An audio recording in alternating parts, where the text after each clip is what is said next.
ba tey muy route bi nga xam ne si ne moo jógee Daaru Musi jaar Daaru Koso Dulungel Tingiti Taïf Diop Touba Belel ak route bi nga xam ne si ne moo jógee Daaru Musi ba Daaru Minam Pet la ca des mooy wax ak président de la république ci élection yi ñu génn ndax defe naa Benno Bokk Yaakaar am na majorité boo xam ne si ne kenn dootu ko laam-laamee fii ci Sénégal loolu nag li ko may mooy monde rural bi monde rural boobu nag dañu gis ay nomination yoo xam ne si ne dañuy juddu te ci ville yi lay jëm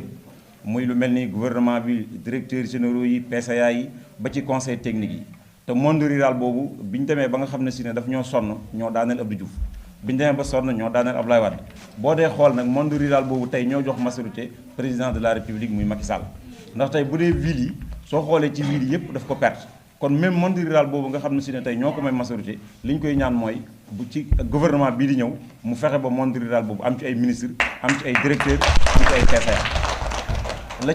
la ca topp muy suñ commune di Mbadiane dafa nekk commune boo xam ne si ne ñun dañu gëm président de la république depuis 2012 di ko gañeel ci chaque élection yoo xam ne si ne lu mu métti métti ak lu mu difficile dañ koy gañe te ay nit ñoo fi nekk yoo xam ne si ne ñoo am ay diplôme lañ te gisaguñ ba tey seen bopp ci biir gouvernement président de la république ak ci li nga xam ne si ne moom lay nommé kon vraiment ña ngi koy ñaan gouvernement bii di ñëw wala directeurs yi wala PCA yi ñu geesu ci commune de Mbadiane surtout l'arrondissement de Darou